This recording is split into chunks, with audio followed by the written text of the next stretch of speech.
Allagamenti, strade chiuse, onde alte fino a 6 metri, situazione difficile sul Tirreno cosentino. Qui siamo ad Acquapesa, a causa della mareggiata a rischio questa abitazione. Ormai siamo alla mercé del mare proprio, cioè non, è arrivata alle fondamenta di casa.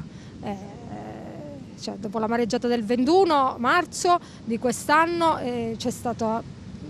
sono stati danni più gravi. Adesso pure un mare che magari fortissimo non è, diciamo, è forte, però non a livello di quella mareggiata, comunque ci sta di nuovo, sta minando di nuovo la casa, perché siamo arrivati allo spigolo di casa, quindi può scavare sotto e ci fa cadere casa.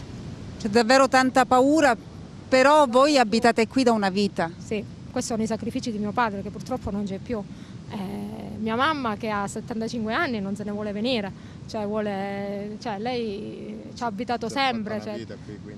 Togliere una persona anziana poi dalla sua abitazione non è semplice, non è facile. Abbiamo avuto veramente paura perché effettivamente è salito dei 20-30 metri, è arrivato fino alla strada, quindi la casa era immersa nell'acqua proprio, quindi ci siamo visti quelle onde alte 4-5 metri che facevano veramente paura. Io ci sono nato qua, sono 53 anni che abito qua, però non ho mai avuto paura del mare, ma adesso sì, adesso veramente abbiamo proprio superato ogni soglia, quindi ho veramente paura. Io chiedo intervento il più subito possibile, perché non possiamo andare avanti così, che il mare mi è entrato dentro, sotto il letto dei bambini. E lei questa mattina non ha voluto lasciare la sua casa? No, non lascio la casa, pure tanti anni fa mi ha invitato il sindaco di andare a guardia perché era pericoloso il mare e io non ho voluto uscire. Mio marito, che adesso è deceduto, nemmeno, perché dice: io voglio morire nei miei muri sudate. Sindaco, allora un'altra giornata da incubo per le mareggiate, ancora danni, abbiamo detto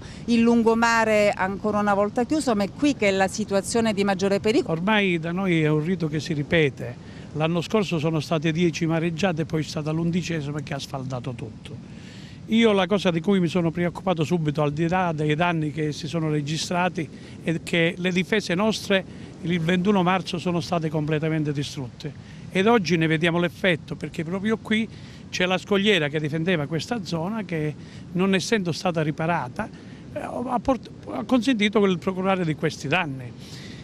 La Regione Calabria, con la quale mi sono interfacciato più volte, con l'ingegnere Zinno, con l'ingegnere Mancuso, hanno messo anche a disposizione le risorse per fare questo, però purtroppo in Calabria la burocrazia non consente di realizzare le cose nei tempi giusti, tant'è che come si dice, questi eventi non aspettano i nostri tempi, hanno i loro e loro dobbiamo cominciare a imparare a rispettare i loro tempi, non i nostri. Se così facciamo, probabilmente per il futuro riusciamo a evitare tante situazioni brutte come questa.